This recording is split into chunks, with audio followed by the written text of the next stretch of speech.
Sejam bem-vindos a mais um PersonaCast, lá PersonaCast. E hoje nosso convidado especial, meu querido amigo Dr. Marcelo Areco. Seja muito bem-vindo, querido. Obrigado, boa noite a vocês e obrigado pelo convite. Nós vamos bater um papo hoje aqui super informal, porque o homem é sério, gente. Tem hora que dá até medo de olhar para ele. Mentira. Dá até medo das perguntas que virão do lado de lá, isso sim. Que nada. E aí, Marcelo, tudo certo? Tudo bem? Trabalhando demais? Trabalhando um pouco, agora na era pós-pandemia menos do que na pandemia em si, mas sempre trabalhando, né? Não podemos parar. Gente, esse homem na pandemia, surtado. A gente olhava pro Marcelo, o Marcelo inteiro coberto, aquela correria. Foi muito... Nossa, foi terrível, né? Vocês ali na linha de frente e você coordenando toda a equipe ali, foi... Adriana, foi realmente extremamente desgastante a pandemia, tanto do ponto de vista físico e também do ponto de vista emocional, porque era uma doença desconhecida, que no início a gente não tinha muita certeza do que ia acontecer com a nossa família, com a gente mesmo e com todos os nossos pacientes.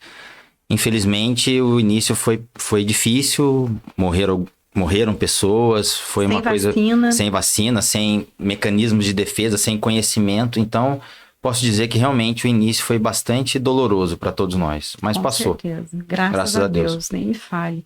Nossa, depois quando foi passando assim um pouco, que as crianças começaram ainda a ter contato e tal, Marcelo super, né, dedicado ali ainda, preocupado com tudo que estava acontecendo, e a gente, todo mundo tenso, né, não tira máscara ainda, não tenha contato, não sei o que e tal, então foi bem complicado essa fase toda. E por tudo que vocês passaram também na pandemia, né, Marcelo? Infelizmente, a Patrícia aconteceu tudo que aconteceu, teve um acidente de bicicleta também, vocês passaram um perído ali trágico. Foram momentos difíceis. Gente, tá chovendo aqui dentro. É óbvio que quando você foi fazer medicina, que eu acredito muito que seja uma profissão, todas, mas mais que acho que acima de qualquer outra, muito vocacional, acho que tem que ser uma coisa de nascer para isso mesmo. Você já imaginava enfrentar desafios na sua carreira, mas um desafio assim como uma pandemia, você pensou em algum momento que você ia passar por isso na sua Sinceramente, por incrível que pareça, quando a primeira vez que eu li a respeito do Covid, a gente tinha jantado na casa da Adriana, fim do ano de 2019, se eu não me engano. E aí eu cheguei a comentar que estava começando a surgir uma doença na China e que eu tinha lido a respeito, e todo mundo riu. Falando assim, você fica vendo coisa onde não tem, essas coisas de médico. Ele vai chegar aqui. Teoria da conspiração. E vai chegar aqui. Ele falava assim, vai chegar aqui. E aí a doença chegou, certo? Quando eu escolhi fazer terapia intensiva, nunca imaginei que da noite pro dia, os intensivistas iam virar famosos, ia virar raridade, porque se você se lembra bem, no primeiro ano da pandemia, todos os dias na televisão tinha algum intensivista falando alguma coisa de Covid, de UTI. Se você me perguntar o que eu senti de verdade no início da pandemia, eu senti medo. Eu sabia que como médico era preparado para tomar as medidas que deveriam ser tomadas, mas a sensação era de medo, de pânico, de medo principalmente do desconhecido. E medo de morrer, lógico. Claro. É isso. Ou de contrair o vírus e levar para os seus, né? Porque tem uma família, assim, ainda precisa voltar para casa, né? Depois de... Sim, ainda tinha todo esse contexto, né? De você não ser o carreador de uma doença, de você pegar a doença e levar ainda para sua família, para seus parentes, enfim. Foi isso. O início foi isso. Mas passou. Nossa. Parecia que não ia passar nunca, né? Mas passou. Foi muito difícil. Marcelo, eu estava lendo ainda há pouco, para a gente poder bater esse papo aqui, a importância do médico intensivista, né? A gente sabe já, porque a gente acompanha você, a gente é muito amigo, a gente sabe das preocupações, de tudo que você comenta, né? A importância de um hospital tá bem equipado para poder estar recebendo esse paciente numa UTI ali, a sua preocupação com a vida daquele, de salvar as vidas que ali estão realmente, né? Estão na sua mão. E o número, eu me assustei, porque eu não sabia dos números, né? E esses números eu acho que era de 2019, 2020, mais ou menos assim. eles equiparavam a uma cidade, a um município de 32 mil habitantes para um médico intensivista. É mais ou menos isso? Assim, o intensivista, a especialidade de terapia intensiva, ela é relativamente jovem, a especialidade. Eu sou formado há 28 anos e eu diria para você que a terapia intensiva, ela surge no Brasil ou surge no mundo na década de 70. E ela vira uma especialidade mesmo, onde as pessoas deveriam ter título e cursar uma residência para se titular intensivista, talvez no final da década de 80. Então, assim, ela é uma especialidade nova. Como tudo que é novo, você tem menos quantidade de pessoas fazendo isso. Além do mais, existe uma disparidade, existe uma desigualdade entre, por exemplo, como no Brasil, entre o Sudeste e o Nordeste. Eu diria que a nossa região, Sudeste, ela ainda tem mais intensivistas do que em outras regiões. O intensivista é uma especialidade nova e realmente se tem poucos especialistas. Especialista que eu digo são as pessoas que se formaram em medicina, que fizeram uma residência, que depois fizeram uma prova de título de especialista, de especialidade, de título de terapia intensiva. Eu diria que aqui em Guará, por exemplo, posso estar enganado, mas eu acho que somos, com o título de terapia intensiva, somos em 3 ou 4. Que somos especialistas em terapia intensiva. E realmente foi uma especialidade diferente, que no passado se via a unidade de terapia intensiva como um lugar frio, um lugar gelado, onde as pessoas iam para morrer. Hoje não. Hoje a gente tem uma terapia intensiva voltada muito para o lado humanizado, para a visita compartilhada, onde as pessoas muitas vezes acompanham os seus familiares.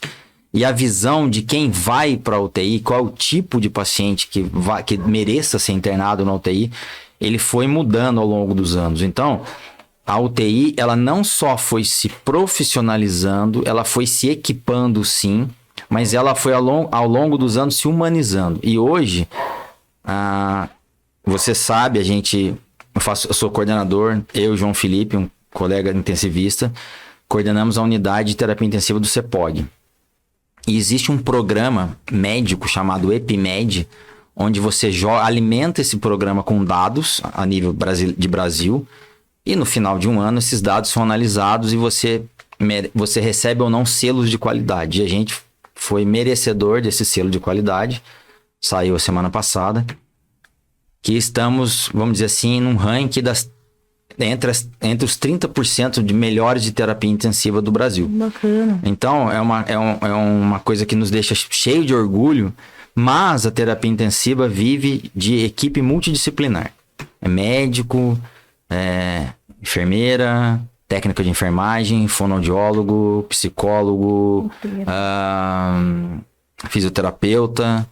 Eu não posso esquecer ninguém, porque senão elas me matam. Enfim, equipe multidisciplinar. Diferente. Essa é a terapia intensiva, entendeu? Eu acho que... Desculpa, pode falar? Só te derrubando, mas você tocou num ponto que faz muito sentido mesmo. Eu lembro que até pouco tempo atrás, né? A unidade de terapia intensiva realmente era vista como esse lugar assim, nossa, fulano foi pra UTI. Nossa, já era aquela coisa assim, sinto muito, né? Tipo... E hoje é visto muito mais como um lugar de recuperação. Exatamente. Mesmo, né? De acolhida e onde a família tem mais contato. Então é um lugar de mais intimidade, talvez, até nessa relação médico-paciente, e já é visto de uma forma assim, legal, vai se recuperar, né? Porque eu acho que tá aumentando o número de pessoas que entra e sai, né? Sim, na verdade, terminal. Na verdade, você tem uma população cada vez mais velha, cada vez mais idosa. Então, você tem cada vez mais internações a nível de terapia intensiva, mas com a intenção de tratamento. E não a intenção de, só vai por ir para a terapia intensiva. É um paciente que não tem mais o que fazer. Pelo contrário, deve ir para a terapia intensiva todos aqueles que merecem e que têm alguma chance de algum tipo de tratamento, seja ele qual for, entendeu? E a terapia intensiva, a magia da terapia intensiva é que ela é uma unidade de clínica médica de pacientes graves. Então, assim, você vê um pouco de tudo. Você vê infarto, você vê acidente vascular cerebral, você vê trauma, você vê pós-operatório de cirurgias grandes, enfim. Ela é uma surpresa a cada dia. ela é uma coisa diferente dia após dia. E por chamar terapia intensiva, os pacientes muitas vezes mudam de hora para hora. Você conversa com você agora falando sobre um parente seu, e daqui uma hora a conversa passa a ser outra, entendeu? Às vezes para melhor, outras vezes, infelizmente, para pior. Que loucura. Mas é uma coisa dinâmica. A paixão da terapia intensiva é justamente essa não repetição, é uma coisa dinâmica. É diferente. Gente, que loucura isso.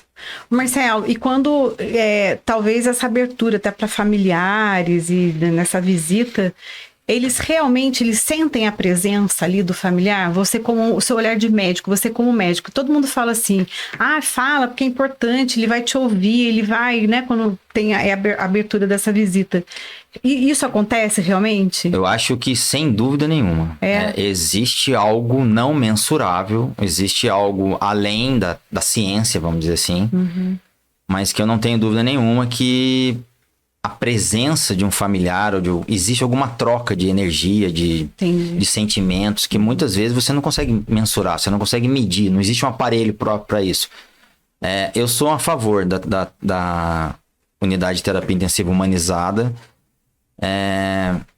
Eu gosto muito de conversar com os familiares, a gente faz round diário, eu com a minha equipe, todos os dias de manhã.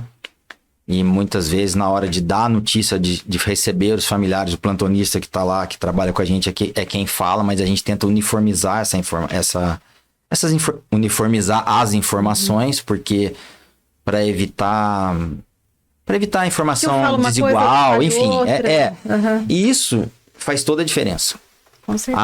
A humanização faz toda a diferença, sem dúvida nenhuma. Eu acho que a grande mudança da terapia intensiva de 10 anos para cá é a abertura, é olhar mais para o lado humano.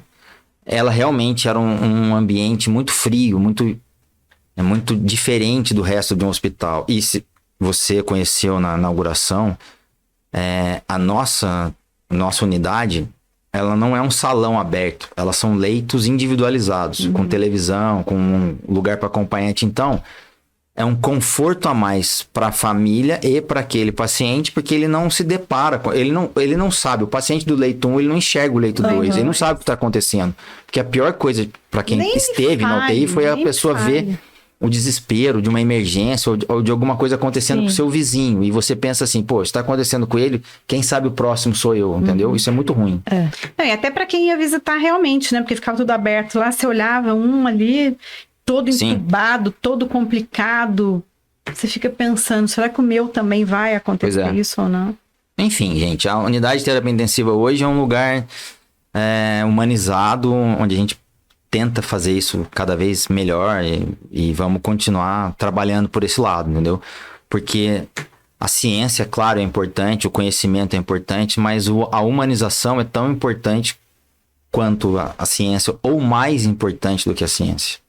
Marcelo, desculpa, a gente está com um problema aqui em cima na caixa d'água, eles estão tentando arrumar lá e solucionar, nós já vamos enxugar toda essa mesa daqui. Sem problema. Daqui a pouco a gente vai continuando. Porque é tão difícil conseguir amarrar o doutor Marcelo para trazer para essa conversa, que eu falei, não, vamos ficar com chuva vai mesmo com goteira aqui. Mesmo, não vai com não, mas quando eu vim mesmo. aqui, você falou para mim que você ia falar de tudo, menos de medicina. O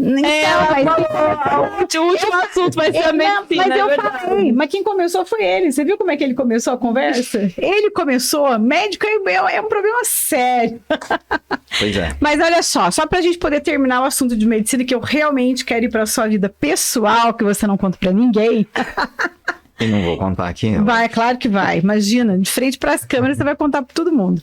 Marcelo, e a sua paixão realmente pela medicina, a vontade de você construir um hospital, né? Que vocês se juntaram e a gente sabe essa novidade para Guará. Acho que Guará ganhou muito com a abertura do Da Vinci. Vamos contar um pouco, contar de onde que surgiu toda essa vontade sua, as histórias que a gente tá cansado de conversar em casa, mas é importante que as pessoas saibam. E outra, parabenizar você em público, que aquilo lá ficou um hospital de primeira linha, realmente, ficou lindo. Realmente, o Hospital Da Vinci, cujo nome foi escolhido pelo meu irmão, todos, Luiz Fernando, todos pensam que foi uma escolha minha, pela paixão pela Itália, será, por né? tudo Porque isso. Eles conversar mas depois. Não, mas o hospital surgiu da gente conversando em casa, eu e ele, de que a gente queria fazer alguma coisa diferenciada, alguma coisa onde a gente tivesse liberdade para trabalhar, qualidade para trabalhar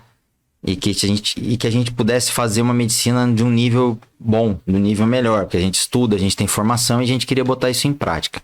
Sem desdenhar dos outros lugares, a gente conseguiu construir uma coisa inédita, um hospital dia com 2 centros cirúrgicos maravilhosos. Ficou fantástico. Conseguimos o mais difícil, que era unir médicos de diversas especialidades, mostrar para os médicos... Quantos são hoje? Quantos médicos vocês têm lá? Diria que 20, um pouco menos, um pouco mais, mas a gente ia atendendo até mais, mas 20 sócios. Mostrar um projeto que é difícil você botar no papel um projeto e depois você convencer ou você mostrar para as pessoas que esse projeto é viável. Porque a primeira pergunta que te fazem é, tá bom, quanto custa? Da onde vem, quem tem dinheiro? Enfim. Uhum. E aí você sonha, você vai atrás. Demorou alguns anos correndo atrás perguntando, questionando, buscando, fazendo estudos de viabilidade. Não foi uma coisa assim, vou botar no papel e amanhã vai abrir, pronto. Tem dado certo, não para de crescer. Credibilidade também. Exatamente. Né? Não para de crescer. Principalmente nessa área, né? Da Muito. saúde. Não, e ele é um médico respeitado, de conseguir trazer colegas para junto dele, Esse né? foi o lado pra legal. Aceitar essa visão dele, essa proposta e aceitar entrar nessa empreitada. E os pacientes também. E a estarem gente em um lugar. estava conversando hoje a respeito de um novo projeto dentro do Da Vinci, que a gente vai criar vamos dizer assim, um day check-up. Um dia de check-up.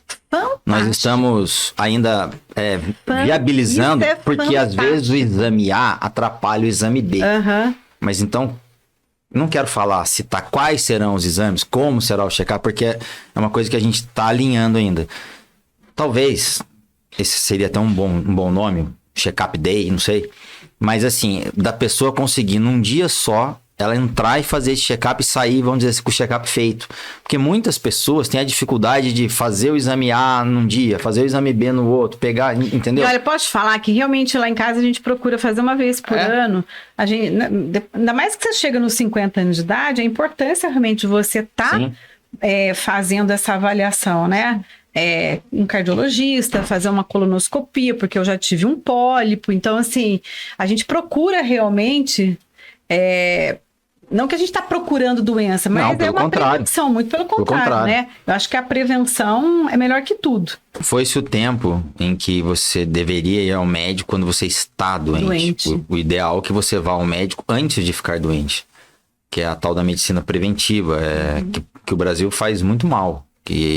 Mas a gente está tentando criar mudar esse conceito e fazer do Da Vinci um local ideal para se fazer isso. Pelo espaço físico, pela quantidade de exames que lá tem, pelos profissionais que lá trabalham, enfim.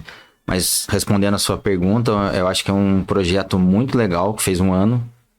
E a gente já está colhendo os frutos e a tendência é continuar crescendo. Tem uma coisa que ninguém derruba a qualidade. Se você quer e tem qualidade, vai dar certo. Não existe outra maneira, entendeu? Isso serve para tudo. Na sua área, na música, no esporte, em qualquer lugar, né? Tem outros profissionais que lá estão, só profissional de nome realmente, pessoas que a gente procura no dia a dia, né? E eu acho que vocês conseguindo reunir todo esse pessoal e com essa ideia aí do Day Use e do Check-up Day. Check-up Day. Fantástico, porque realmente a gente faz um exame num dia, aí você consegue na outra semana uma consulta, na outra... E eu acho que vai ser muito bacana, Marcelo. Muito bacana. Parabéns, viu? Muito legal. E olha, sucesso realmente lá pro Da Vinci, né? E eu acho que vocês só estão crescendo. E agora chegando também aí os convênios todos, vocês vão poder estar atendendo muito mais gente. Realmente, assim, as coisas estão entrando nos eixos, graças a Deus. Tudo que é novo tem todas as dificuldades, né? Eu acho que quando eu voltei para agora, ou tinha acabado de abrir, ou ainda tem um ano já. Um ano, então foi exatamente a época que eu voltei. É bem novo. Bom, agora mudando um pouco de assunto. A carinha da Adriana, o Hospital Da Vinci, né? Por que será? Esse homem é apaixonado pela Itália. Conta um pouquinho pra gente de onde que nasceu essa paixão. pela Itália. Fala fluentemente italiano, viu, gente? Nasceu eu acho que começou com esporte mesmo, né? Sou palmeirense e daí já tinha a vontade de... Não tem mundial, mas... mas tudo bem. Olha o porquinho ali, olha o porquinho. Enfim, e aí, depois de mais velho, a gente começou a fazer ciclismo e tinha um casal italiano que andava de bicicleta com a gente e vendo eles conversarem, um dia eu virei e falei, eu vou aprender essa língua porque é bonita. E comecei a estudar. Tive a felicidade de ir lá algumas não, umas 3 vezes. E botar em prática aquilo que estudou. Enfim, e aí... A próxima nós vamos estar juntos. Veio disso, veio da curiosidade, da beleza da língua. E depois quando você começa a estudar, você começa a entender algumas coisas, as peculiaridades das famílias italianas, das diferenças geográficas e das diferenças culturais, por exemplo, do norte da Itália e do sul da Itália. Muito diferente. Como se fosse, fazendo uma comparação, o Brasil do Sudeste com o Brasil do Nordeste. Uhum. Ou até maior a diferença, chega a ter até bastante até rivalidade entre eles. Sim, eles têm né? mesmo, até um preconceito, quem é do sul com quem é do norte. O norte seria a parte mais rica, e o sul a parte menos rica. Enfim, o sul com belezas mais naturais, com praias mais bonitas. A gastronomia do sul. E o norte com universidade, com indústria, com toda a história da moda. Uhum. Eu gosto da Itália. Eu acho que é um lugar, assim...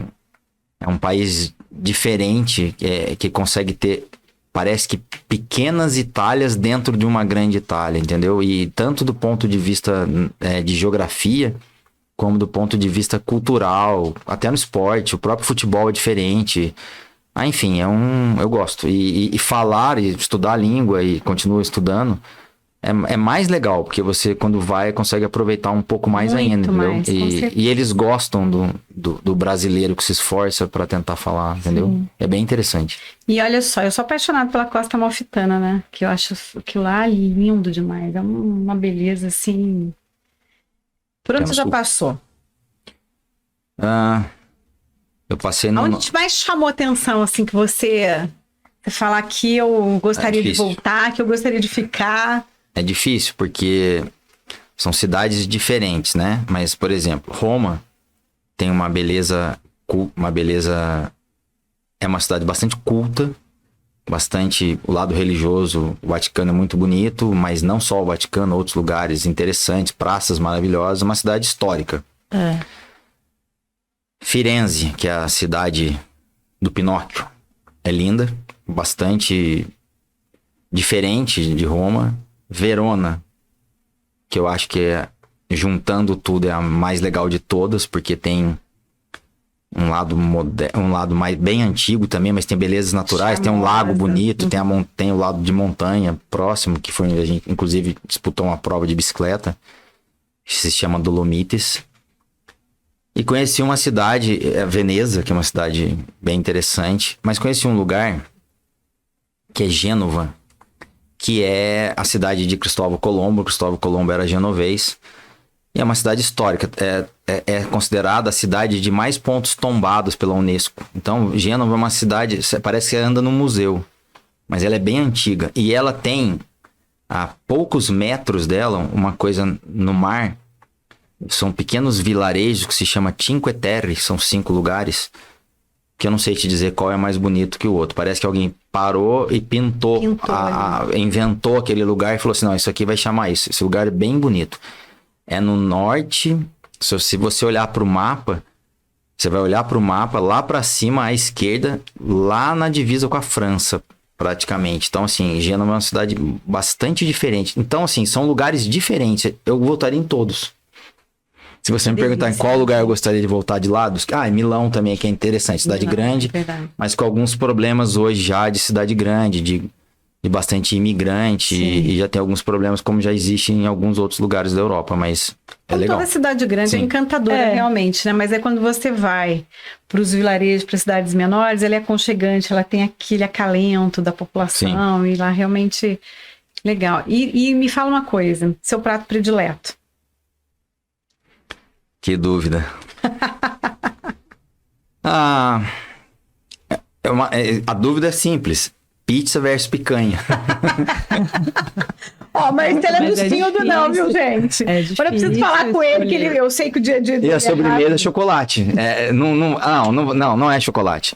É Eu tenho. Posso falar? Pode. Banana. Não, é pizza. Faz uma banana frita aí com sorvete, alguma coisa. Pizza versus picanha. Não tem nada a ver uma coisa com a outra, mas as duas são muito boas. Sobremesa, o brigadeiro da Andréia, da Cidinha. Verdade. Então, assim, é simples, mas são essas três coisas. Gente, o Marcelo assim, tem dia que é cômico, né?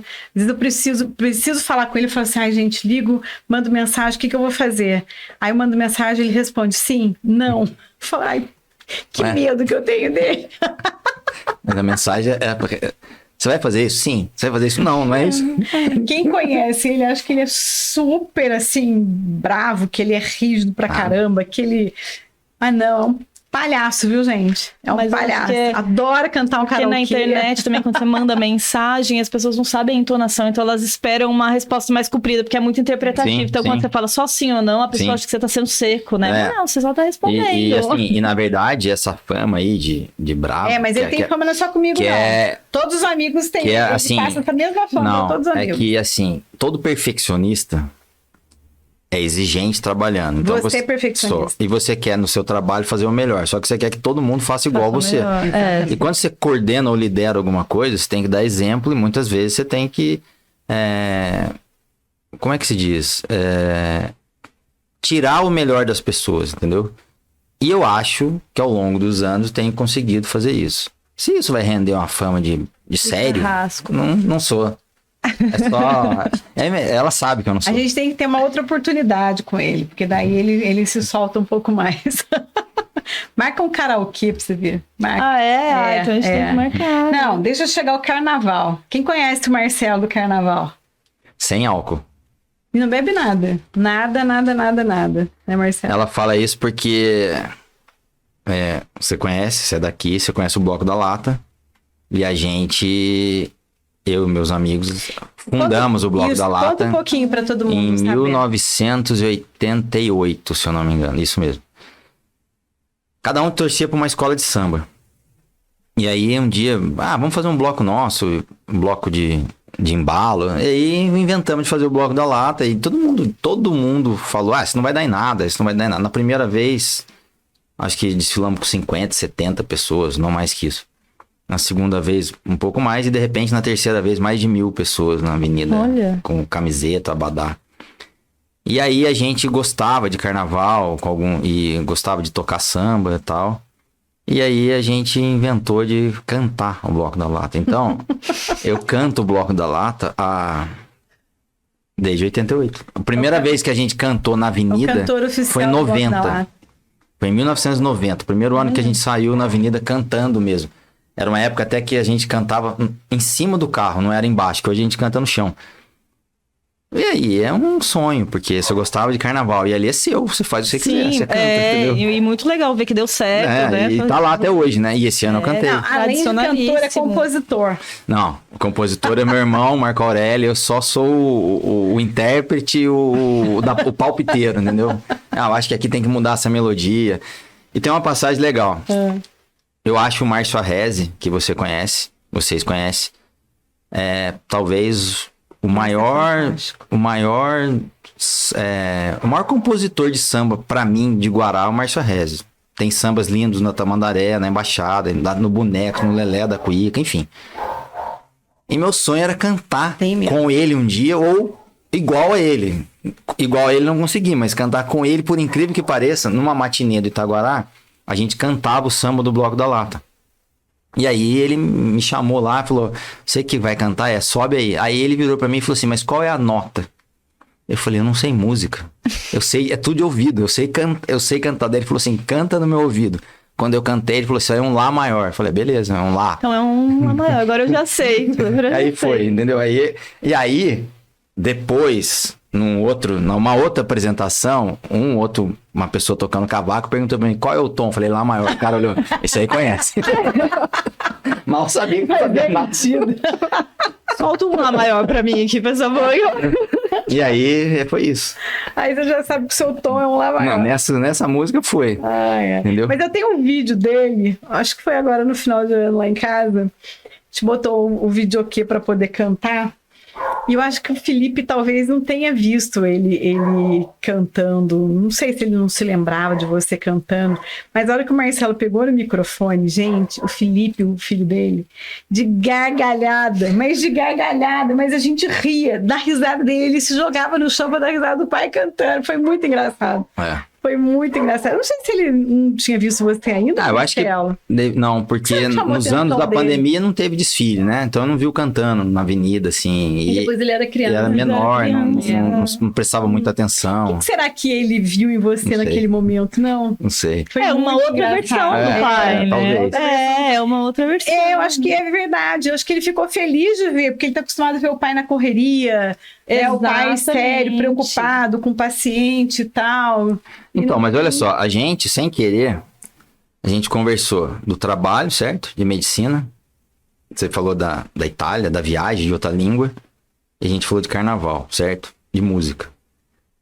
A gente vai entrar, nesse mês de abril, é o mês da saúde, de prevenção de doença. E a gente falou de esporte, certo? Então, olha só. Se você for feliz no seu trabalho, praticar esporte,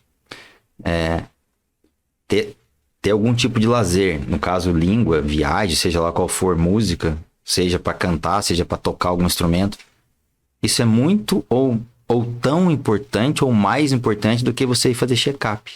Olha que bacana. É legal você fazer check-up, sim, mas desde que você junte a isso mudança de hábito de vida, para você ter uma boa qualidade de vida, entendeu? Cada um na sua maneira. Eu tenho um sonho e tô criando coragem. 2.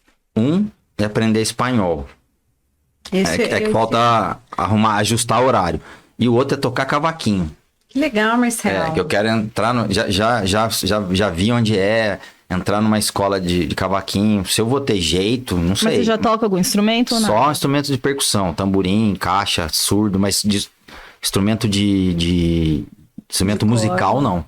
Mas tem que tentar. Lógico. Como diz meu pai, diz aí, Marcelinho! Mas o espanhol vai ser fácil, porque já fala italiano, é uma língua latina também, é bastante parecido. Eu tive muita facilidade para aprender o espanhol no ensino médio por conta do italiano. Então, ela fala isso, vamos ver.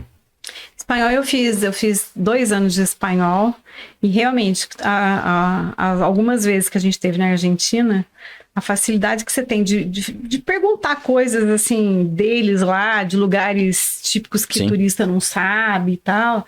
Então, eles acabam se soltando muito mais. Eu acho que qualquer país, né? Quando eles veem o seu interesse realmente eles veem um esforço, né? Você falar a língua eles local. acabam te entregando muito mais do que... 70. Do que na França, inclusive, eles são extremamente ríspidos para te dar qualquer informação. Se você não falar francês, exatamente porque eles não gostam, né? Querem que você fale em inglês. Eles não querem lá, que você fale inglês.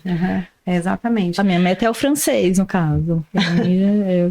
Ô Marcelo, e me fala um pouco da sua paixão pelo esporte, que a gente sabe também que você é um grande esportista. Então, essa aí é a maior das paixões, porque no passado, né, desde pequeno, eu sempre joguei futebol. Treinava futebol, jogamos campeonatos aí no Itaguará, na cidade. Fui campeão em Guará, num time do Itaguará. E depois sempre joguei futebol, sempre. Na faculdade, nos torneios da faculdade, joguei futebol. E a última, vou dizer assim, a última grande façanha, vamos dizer assim, porque pra mim eu joguei um campeonato mundial numa seleção de médicos e eu joguei, o meu tio Eurico jogou, o Márcio, meu primo, nós jogamos, o Marcelo Iglesias, era um campeonato mundial de médico, que foi em Barcelona, a gente jogou isso em 1999 e tivemos a felicidade de ficar em 3º lugar. Olha, isso legal. Eu não sabia. Então, foi muito legal, porque legal. Assim, foram 12 ou 15 dias jogando futebol todos os dias, querendo ou não querendo. Nossa, extremamente desgastante. Tudo isso? E assim, gente, jogamos contra Portugal, contra Espanha, contra Alemanha. Enfim, foi muito legal. E depois de voltar para Guará, continuei jogando futebol, fazendo... Até que você vai ficando mais velho, você começa a ter muita lesão, muita contusão. Eu operei o joelho 2 vezes. E aí operar os joelhos, os dois joelhos. E aí um ligamento cruzado e um menisco. Aí acabei migrando para bicicleta. E aí foram treinamentos aí de segunda a segunda durante 9, 10 anos. E a Patrícia também treinava, a gente treinava junto. Foi legal, porque marido e mulher, mais outro tipo de amigo. Eu tenho um cunhado que é professor de educação física, que é tetracampeão brasileiro de uma modalidade de ciclismo que se chama contrarrelógio. Tricampeão paulista e campeão pan-americano. Então a gente tinha a felicidade de andar com gente boa.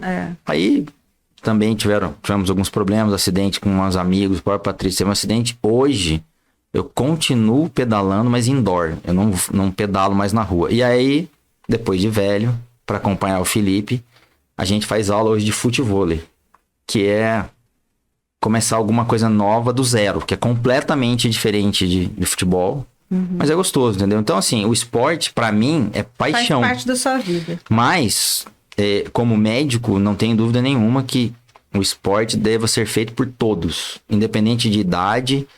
Você só deve adequar para aquela pessoa com orientação o que é melhor para cada um. Se for possível unir prazer com os benefícios do esporte, eu indico 100%, entendeu? Musculação, pilates, natação, bicicleta, corrida, caminhada, seja lá o que for, entendeu? Cada um na sua e eu acho válido. Realmente como é importante o esporte, né? Nós voltamos pra academia, viu? Faz bem. De orelha, água? Obrigado. Não quer mais? Não. Mais uma aguinha. Ô, Marcelo, eu quero trazer a Patrícia aqui para um podcast. Será que eu consigo? Consegue. Nós vamos falar pouco, né? Vai ser 2 horas de podcast. Vai ser longo, mas vai ser interessante. Vai ser bom ela contar um pouco da experiência dela também. Sim. Eu acho que vai ser super importante até para ela poder passar para as pessoas que passaram pelo mesmo que ela, né? Poder contar um pouco da experiência. E a Patrícia, que é tão jovem, tão para frente, passou por um período aí gigantesco enfrentou um câncer, logo em seguida um acidente com a bicicleta e superou. Eu acho que a gente falar da superação dela vai ser muito bacana, né? Interessante. Porque ela realmente é uma menina muito guerreira e ali persistente, né, Marcelo? Sim, ela tá foi... fazendo futebol. Pois é, depois de tudo isso, tá fazendo futebol. E bem, vai dar trabalho. Que legal. Eu acho muito legal o futebol, mas eu sou completamente desastrada pra isso, então eu nem tento. Eu já pensei em fazer aula. Treina. Eu falei, nossa, vou vir aqui passar vergonha. Eu já passo no vôlei, que a gente junta uns amigos toda segunda-feira, agora a gente tá jogando vôlei ali no mar e tal. Mas tá divertidíssimo, eu tô adorando. Mesmo? 39. Tá. Lá pros 50 e pouquinho, você pode entrar no vôlei adaptado. É mais fácil de a gente pegar a bolinha e jogar. Eles dão risada, porque como é misto, aí dependendo da cortada, se for homem, tem amigo que faz de propósito. Aí eu, nossa, eu dou licença. Falei, vou deixar a bola passar. Minha mãe me deu educação. Uma bola que passar, eu vou sair da frente. Mas tá divertido, mas tá gostoso. Agora, futebol ainda. Mas tudo questão de treinar. Mas eu vejo. O importante é você se movimentar. A aula acontece. Tem dia que a gente tá lá jogando e é exatamente a aula de futebol feminino. Eu fico vendo, falo, parece tão legal. Eu acho bem... Porque eu gosto de acompanhar futebol. Eu gosto muito de futebol. É verdade, você adora futebol. Eu gosto, de assistir, né? Sou péssima jogando. Então eu acho bem bacana, assim, futebol. Mas ainda não me encorajei. Mas é questão de tempo. Vá. Gente... Eu queria que o Marcelo mostrasse para todos vocês agora, porque a gente é bem amigo, sabe? Nós estamos fazendo 1 ano de programa, então, quando eu lancei o programa, teve alguém que me imitou e passou vídeo pra gente. Posso botar no ar? Nós vamos colocar no ar o Dr. Marcelo Areco imitando... Multifacetado, né? É médico, carnavalesco, atleta, ator. Ele é demais. Marcelo, queria te agradecer imensamente a sua disponibilidade de ter vindo aqui gravar com a gente. Extremamente importante, né? A gente falar um pouco da medicina e do que você passou aí na pandemia, que eu vi bem de perto tudo que você estava passando, a sua responsabilidade, a sua preocupação com tudo, né? Com a chegada dessa doença e foi um turbilhão realmente na vida de todo mundo, e principalmente em quem estava na linha de frente, como você ainda ali. Teve que entender enquanto já estava atuando, né? Cada dia uma novidade. Foi isso aí. E junto com tudo isso, a gente até esqueceu de conversar, tinha um desespero como pai de ter uma filha médica na linha de frente. Ai, olha só. Que a Giovana também estava trabalhando em UTI, só que no Rio. Nossa. E foi a primeira entre nós todos a ter Covid. Sorte que de uma maneira leve, não aconteceu nada, mas enfim. Realmente foi difícil e bola pra frente. Vamos com certeza praticar esporte. É isso aí. Querido, super, super obrigada. Você, gente, é um dos docs preferidos meu. Obrigado. Obrigada por tudo, obrigada por fazer parte da nossa vida em casa, por ser esse amigo tão querido, por estar aqui comigo agora. Eu queria deixar registrado publicamente o amor que eu tenho por ele, pela Patrícia, pelo Fê, pela sua mãe, pelo Luiz Fernando, pela sua irmã, pela família toda, que a gente é amigo de longa data. Dona Ineida foi minha professora muito querida, por quem eu tenho um grande apreço, você sabe disso, né? E um beijo para toda essa família linda. Obrigada por existir na nossa vida. Você é muito importante para mim. Obrigada também por tanta dedicação ao trabalho e por pensar em trazer, né, agora com o Da Vinci, pensar nessa qualidade mesmo, em trazer a saúde da cidade. E você sabe que a recíproca é verdadeira. A Thaís eu conheci hoje, mas muito simpática. Obrigado pelo acolhimento. Ele também, não achei carrasco. Obrigado pelo acolhimento. Achei que a Adriana tinha te pintado, ela tinha te pintado de carrasco. Ela faz isso mesmo. Ela faz isso. Olha, estamos aqui de portas abertas. Quando tiver novidades do Da Vinci lá, pode trazer pra gente aqui. E eu quero ir lá para gravar, para mostrar, que você já me prometeu diversas vezes. A gente precisa mostrar o hospital para toda Guará e todo o Vale poder conhecer um pouco mais, que realmente lá ficou maravilhoso. Não, o hospital tá de portas abertas. Todas as vezes que vocês quiserem ir, quiserem gravar, pra gente é uma satisfação. Muito obrigada. Tá bom? Obrigada mesmo. Obrigado. Querido, super beijo. Beijo para vocês aí. E não esqueçam de acompanhar. Amanhã tem o programa La Personalité. E mesmo horário, às 21 horas, né? E não deixa de nos seguir em todas as redes sociais, nas mídias Comentem, todas. Deem os feedbacks de vocês, é super sugestões, mandem perguntas, se tiver alguma dúvida, a gente repassa para os convidados que já passaram por aqui. E o Marcelo é assim, ele passa meio de cabeça baixa, mas pode brincar com ele que ele responde. Agora, beijo, gente. Beijo. Canta o samba do Bloco da Lata, para quebrar o gelo. Chama ele para conversar de carnaval que ele vai de boa. Super Tchau. beijo. Beijo. Tchau. Tchau. Querido, muito obrigada. Viu? Obrigado, viu?